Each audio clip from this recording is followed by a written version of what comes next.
আসসালামু আলাইকুম, সবাই কেমন আছেন? আজকে অনেকদিন পর আম ভর্তা খেতে খুব ইচ্ছা করলো। সেই ছোটবেলায় ফিরে যেতে খুব ইচ্ছা করলো। তাই অফিসেই নিয়ে চলে আসলাম আম। তো আমগুলো এখন একটু ধুয়ে নিলাম।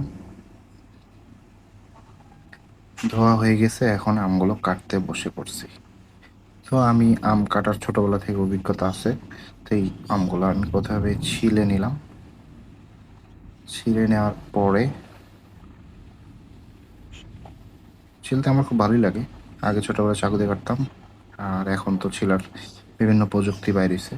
তারপরে আমগুলো আমার স্টাইলে আমি চাকু দিয়ে কুচি করার জন্য আমি এইভাবে কেটে নিই।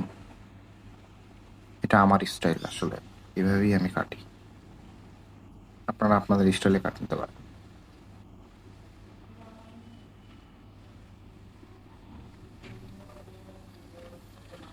ছোটবেলায় আম চুরি করে আম ভর্তা করতাম আমরা, বন্ধু বান্ধব মিলে অনেক মজা করে আম খেতাম। তখনকার আসলে মজাটাই অন্যরকম ছিল, এবং প্রায় প্রতিদিনই আম করতাম। তো এইভাবে আমগুলো আমি ছোট ছোট করে স্লাইস করার চেষ্টা করতেছি। ভালো হচ্ছে, আবার খারাপও হচ্ছে।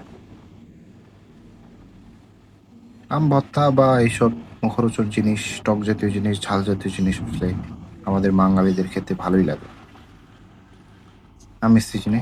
তো এখন আমি আম কাটা শেষ হয়ে গেছে, লবণ দিয়ে পানি দিয়ে আমটা কিছুক্ষণ ভিজায় রাখলাম, জানি আমের টকটা কমে যায়। তো এই ফাঁকে আমি কিছু কাঁচামরিচ নিয়ে নিলাম। কাঁচামরিচ এখন আমি কাটতেছি। এই যে কাঁচামরিচ কুচি হয়ে গেছে, এখন আমের মধ্যে কাঁচামরিচ দিয়ে দিলাম, লবণ আর পানি মিশ্রিত পানিটা ফেলে দিছি। তারপরে একটু চিনি দিয়ে নিলাম, আর নিয়ে নিছি সাথে একটু তেল আর একটু লবণ।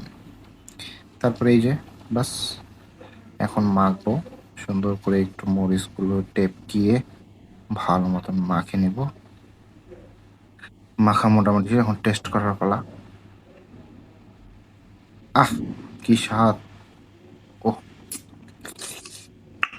সেই স্বাদ! বাস, আম ভর্তা হওয়ার সাথে সাথে সবাইকে ডাক দিলাম, সবাই ঝাঁপায় পড়ে, অফিসে যারা যারা ছিল সবাই আম ভর্তা খাওয়ার জন্য ঝাঁপিয়ে পড়ছে। ও, হাফিজ বাস নিয়ে চলে গেছে, আম শের খুব পছন্দ। তো ধন্যবাদ সবাইকে, আমার সাথে থাকবেন। ধন্যবাদ।